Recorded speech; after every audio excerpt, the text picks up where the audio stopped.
할렐루야. 네. 왠지 교회가 낯설지 않고 고향에 온 듯한 그런 느낌들을 받습니다. 여러분들의 그 밝은 모습 또 예쁜 모습들을 또 볼 수 있어서 감사합니다. 오늘 마태복음 13장 3절로 9절 말씀을 통해서 열매 맺는 마음이라고 하는 제목을 잡아보았습니다.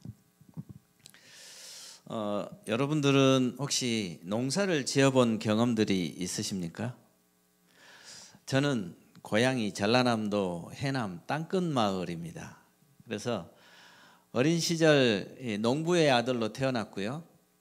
태어나서 어린 시절을 부모님과 함께 농사를 짓는 그런 일들을 함께 해왔습니다.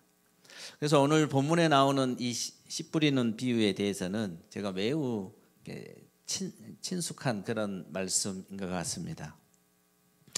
농사를 지어보신 분들은 아시겠지만 씨앗이 아무리 좋아도 좋은 땅이 아니면은 좋은 결실을 맺기가 매우 어렵습니다.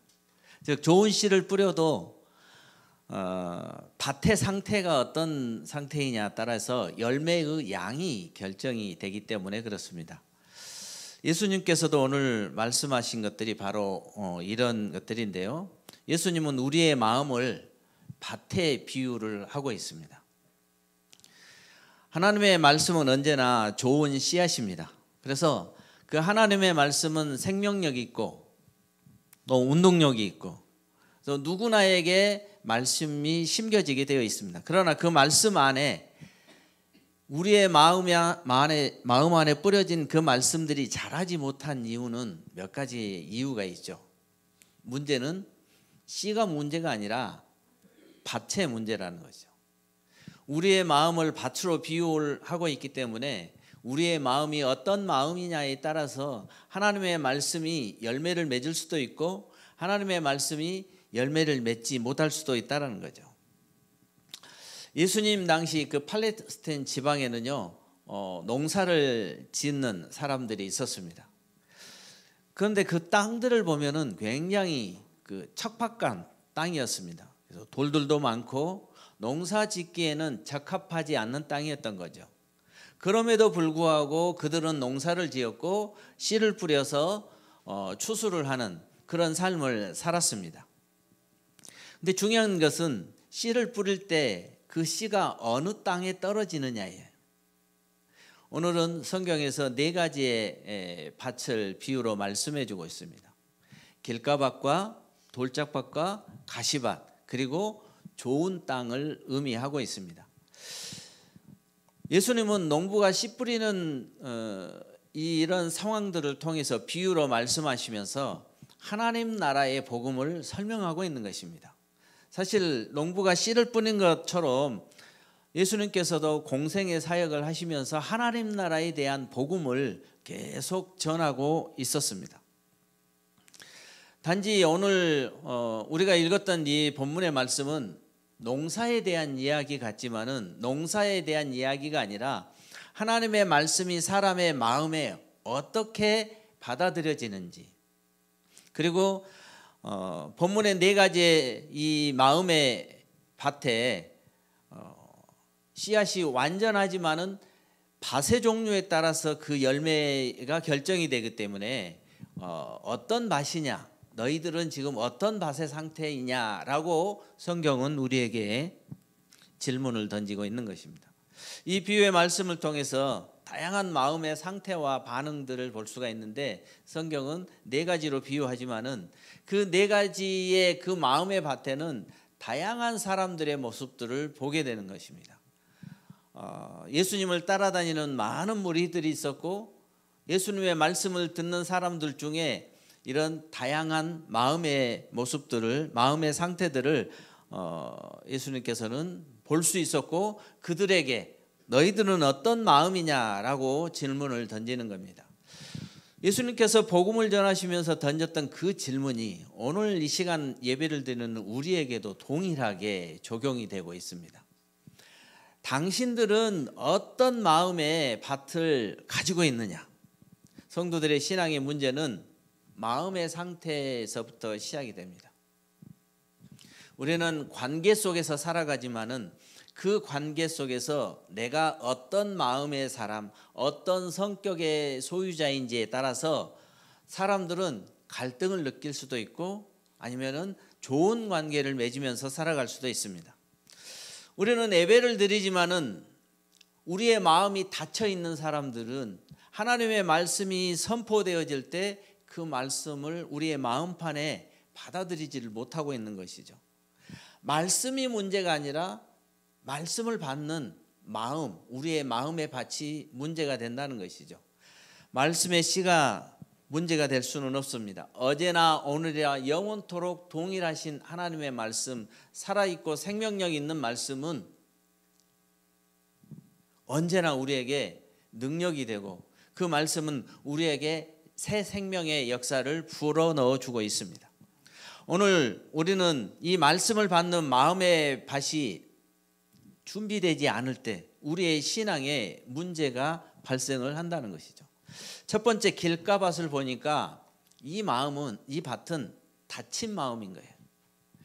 4절 말씀을 보니까 뿌릴새 덜어는 길가에 떨어짐에 새들이 와서 먹어버렸고, 이 길가밭이라고 하는 것은 닫힌 마음이야. 마음이 굳어진 마음을 의미하는 거예요.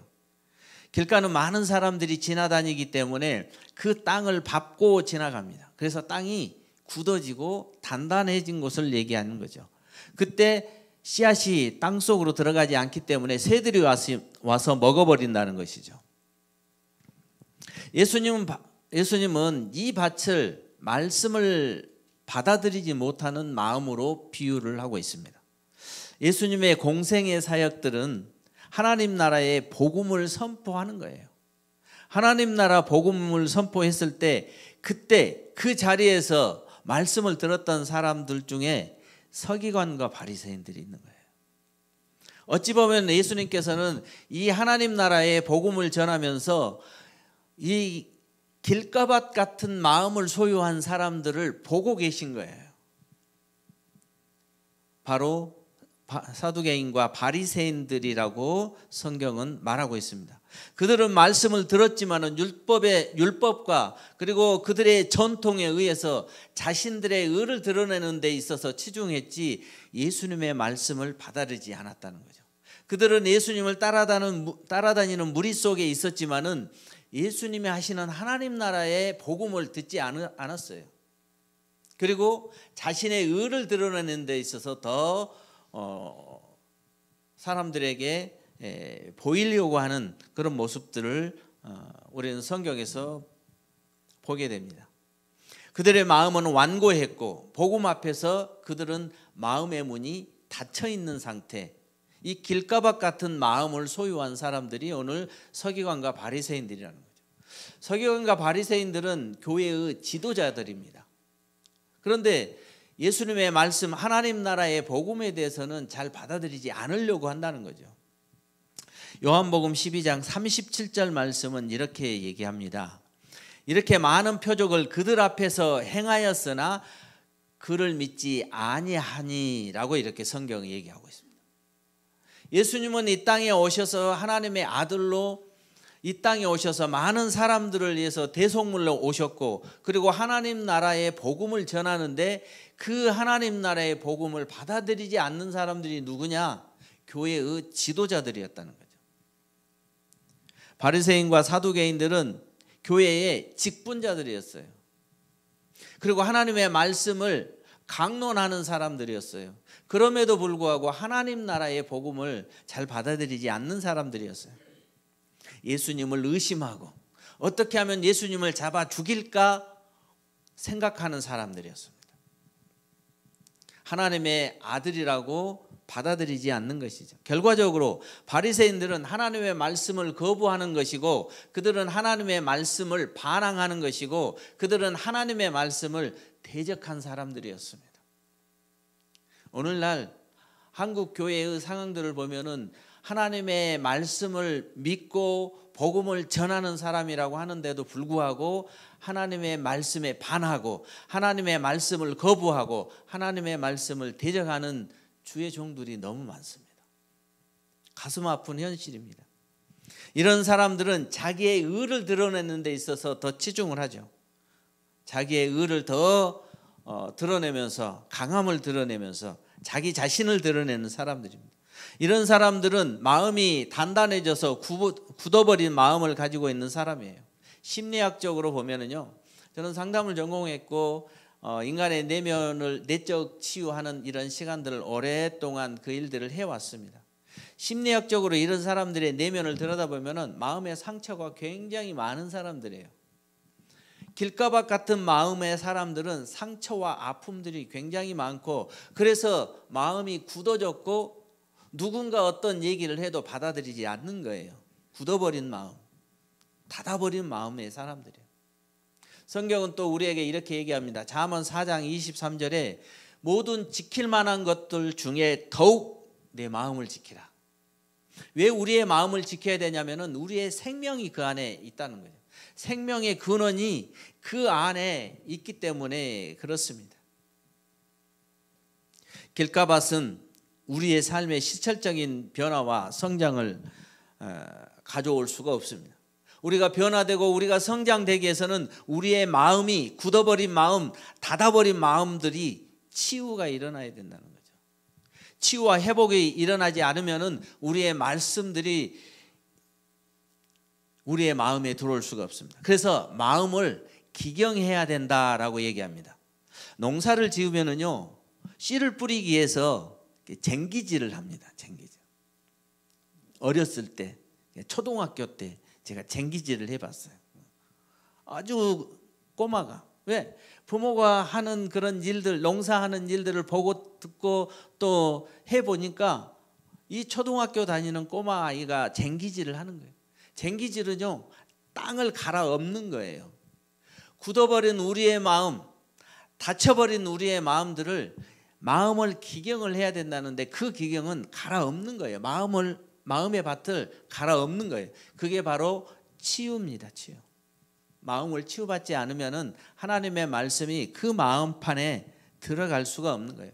그래서 호세아 10장 12절은 우리에게 이렇게 얘기합니다. 너희가 자기를 위하여 의심을 심고 긍휼을 거두라. 그러면서 너희 묵은 땅을 기경하라. 이렇게 얘기합니다. 너희 묵은 땅을 기경하라. 마음을 기경한다는 것은 이 굳어버린 마음, 닫힌 마음들을 부드럽게 만들어주는 거예요. 부드럽게 만들어줬을 때 사람들은 대화가 통하게 되겠죠. 말씀이 마음 안에 들어갈 수가 있겠죠.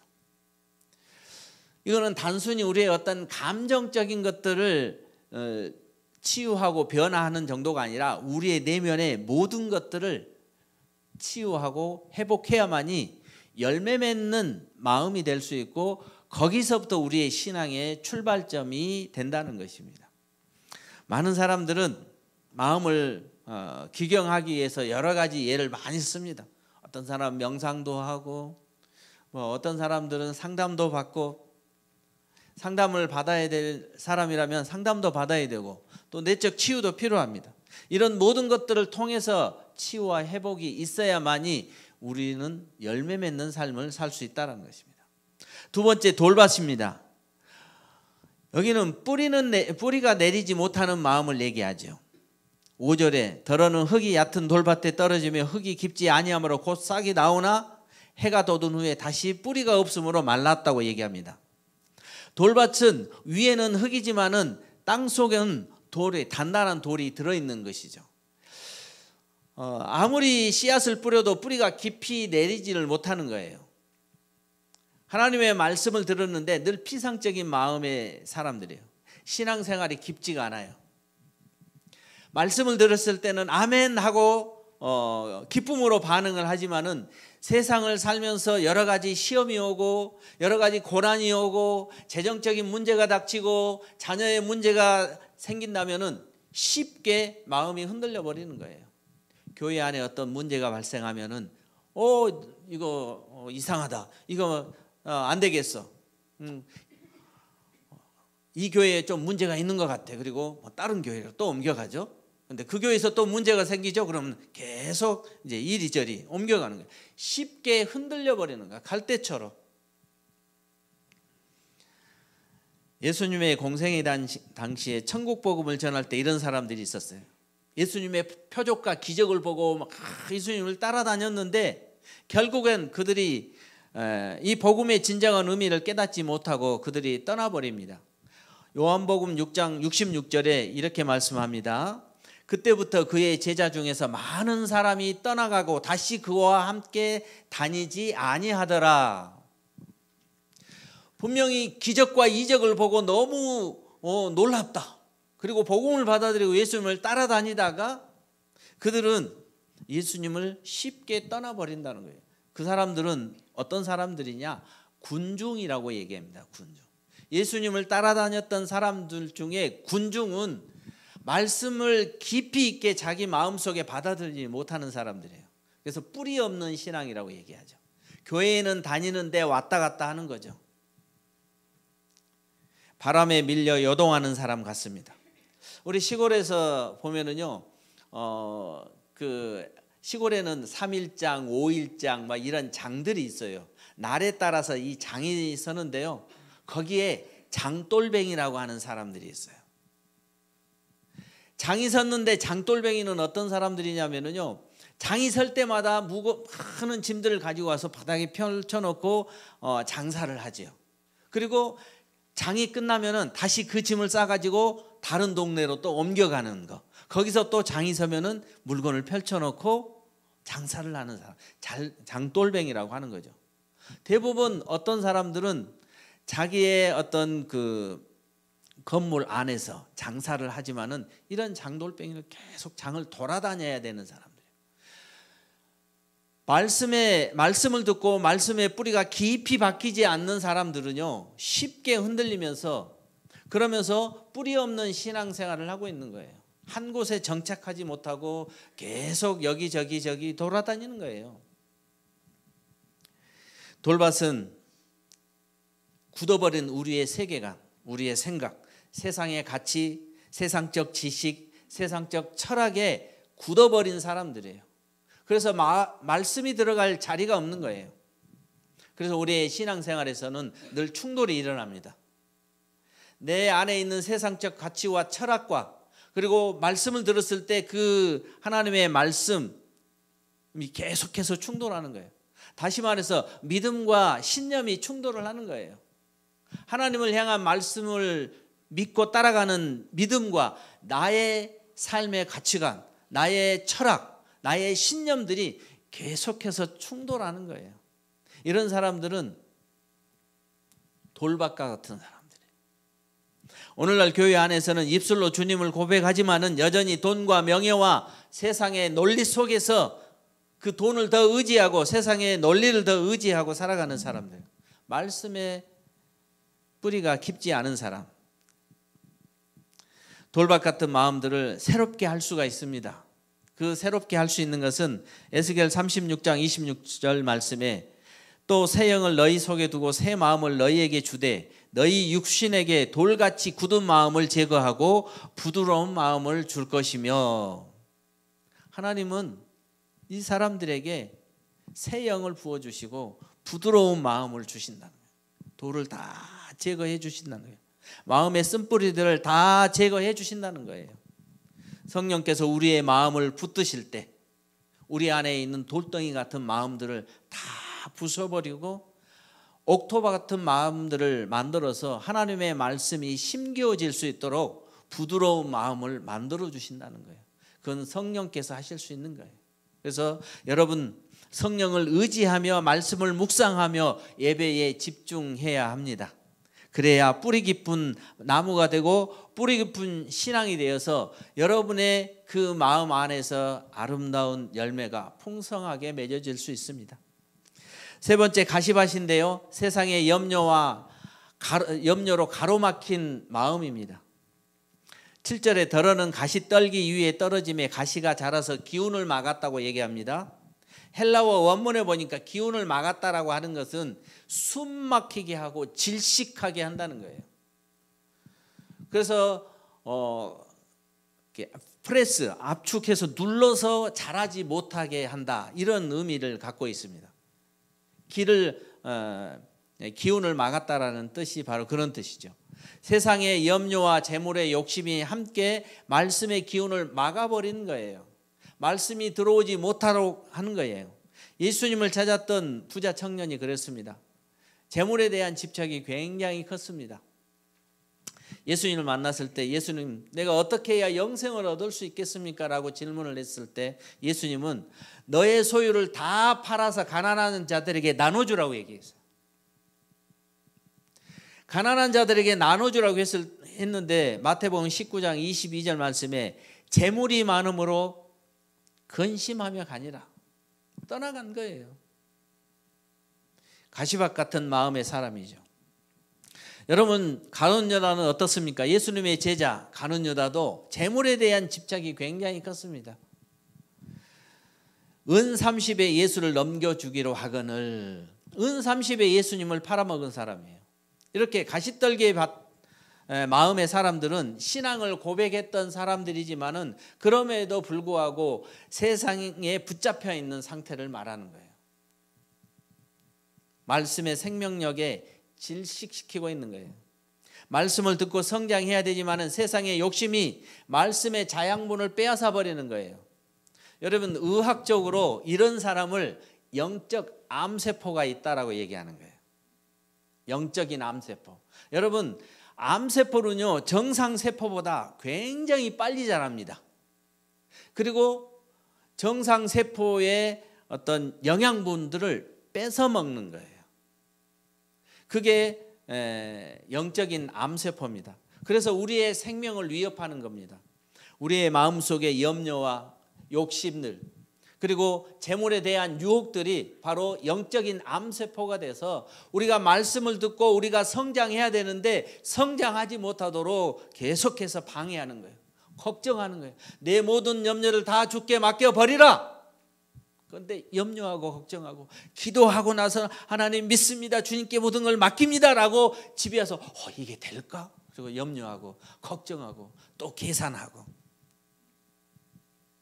이게 우리의 신앙을 성장하지 못하도록 가로막는 암세포인 것입니다. 야고보서 1장 15절 말씀에 욕심이 잉태한 즉 죄를 낳고 죄가 장성한 즉 사망을 낳느니라고 말씀합니다. 베드로전서 5장 7절 말씀을 너희 염려를 다 주께 맡겨버리라, 그가 너희를 돌보심이라. 우리가 우리의 모든 문제를 주님께 맡겨드리면은 주님이 우리를 돌봐주신다고 하는 거예요. 주님이 우리를 책임져 주신다는 거예요. 여러분의 자녀의 문제가 있습니까? 기도하십시오. 주님께 맡기시면 됩니다. 주께 맡기면은 주께서 우리의 자녀들을 돌보신다고 말씀하고 있는 것입니다. 염려는 우리가 붙들어야 될 것이 아니라 주님께 맡겨드리는 것이 염려입니다. 가시떨기 밭의 마음의 사람들은요, 말씀을 듣지만 삶에서 변화가 일어나지 않는 거예요. 이 걱정 저 걱정, 세상의 모든 짐을 다 지고 가는 거죠. 신앙생활 하면서. 이 마음이 치유되기 위해서는 내 안에 무엇이 말씀의 자리를 뺏고 있는지를 발견하셔야 됩니다. 어떤 염려 속에 내가 살아가고 있는지, 내 염려가 무엇인지를 찾아야 됩니다. 돈에 대한 걱정인가? 재정적인 문제인지, 자녀의 문제인지, 가정 안에서 부부의 문제인지, 어떤 불안함이 내 마음 안에 가득 채워졌는지 찾아야 됩니다. 그게 우리의 가시입니다. 주님 앞에 이 가시를 내려놓아야 됩니다. 그래야 말씀의 씨앗들이 심겨지고 자라나게 되어 있습니다. 그래서 우리의 삶의 우선순위를 정하셔야 됩니다. 염려하는 것보다도 그 염려를 주께 맡기고 기도하는 것들을 우선순위로 정하셔야 됩니다. 세상의 염려보다 하나님의 말씀과 기도를 앞세우셔야 되고요. 모든 근심을 주께 맡길 때, 그때 우리의 마음이 자유로워지고 우리 안에 아름다운 열매를 맺을 수가 있습니다. 좋은 땅, 네 번째로 좋은 땅, 열매 맺는 마음입니다. 8절에 더러는 좋은 땅에 떨어지면 어떤 것은 100배, 어떤 것은 60배, 어떤 것은 30배의 결실을 한다고 합니다.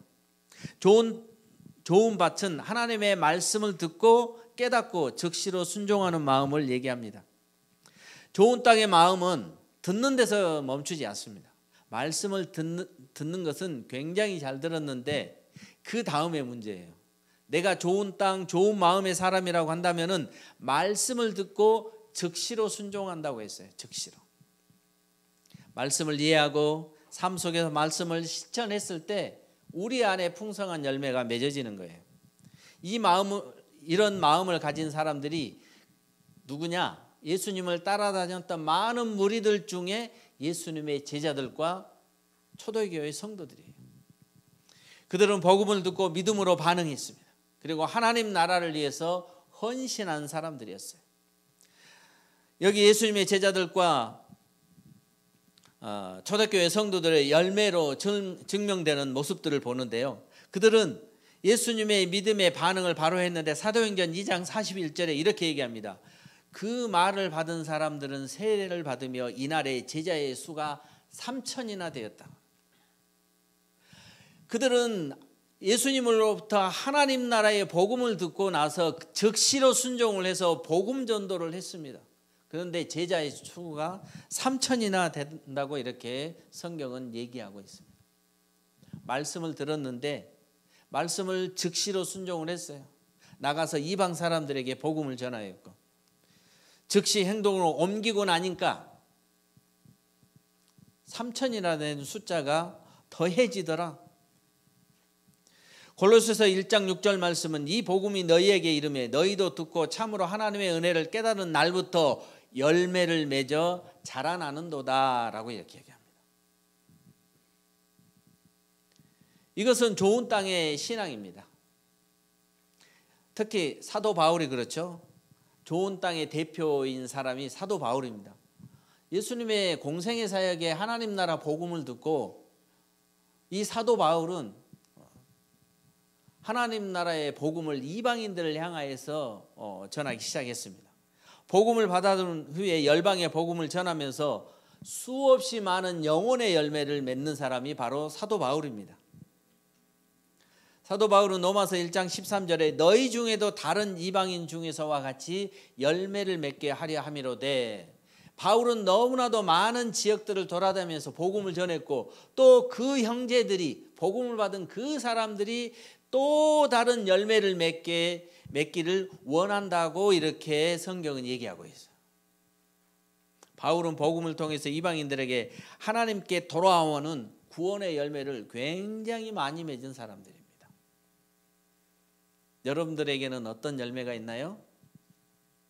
여러분의 마음의 상태는 어떤 마음의 상태인가요? 열매 맺는 좋은 마음은 말씀을 즉시로 순종하는 마음입니다. 실천하는 마음이에요. 그래서 오늘부터 말씀 듣고 말씀을 들었으니까 이제 나도 사도 바울처럼 전도의 열매를 좀 맺어야겠다. 그래서 전도하셔야 됩니다.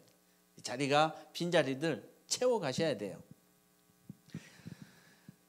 또한 두 번째로 성령의 열매를 맺어야 되는데 성령의 도우심을 받아야 되고 성령을 의지하면서 살아야 되는 겁니다.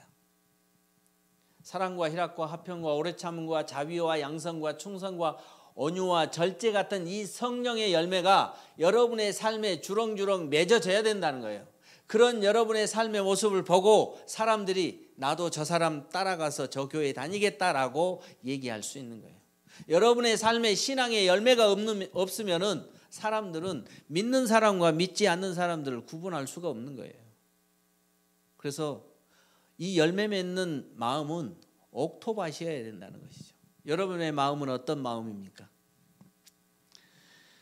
그래서 세상 속에서 선한 영향력을 끼쳐야 되는 거예요. 예수 믿는 사람 나온 선한 영향력이 나타나야 되는 거예요. 또한 풍성한 결실을 맺는데 100배의 결실을 맺을 수 있어야 돼요. 여러분에게 주시는 은사에 따라서 풍성한 열매를 맺으시기를 주의 이름으로 축복합니다. 말씀을 마치려고 합니다. 사랑하는 여러분, 오늘 말씀을 통해서 네 가지의 마음의 밭에 대해서 살펴봤는데요. 길가밭처럼 마음이 닫혀져 있는지 내 마음들을 한번 돌아보시기 바랍니다. 돌밭처럼 어떤 얕은 신앙에 머물러 있는지, 또 가시떨기처럼 세상의 염려로 늘 근심 걱정하면서 살아가고 있지는 않은지 여러분의 마음을 다시 한번 살펴볼 수 있기를 바랍니다. 예수님은 우리 모두가 좋은 밭의 마음이 되어서 말씀을 듣고 즉시로 순종하는 삶을 살기를 원하십니다. 그래서 그렇게 살아갈 때만이 우리에게 풍성한 열매가 맺어진다고 하는 사실을 기억하시면서 이 열매는 우리의 삶을 변화시키고 세상 속에서 예수의 향기를 드러낼 수가 있는 것입니다. 십자가를 바라보고 말씀을 붙들고 끝까지 열매 맺는 믿음으로 여러분들의 승리하는 인생이 되시기를 주의 이름으로 축복합니다. 기도하겠습니다.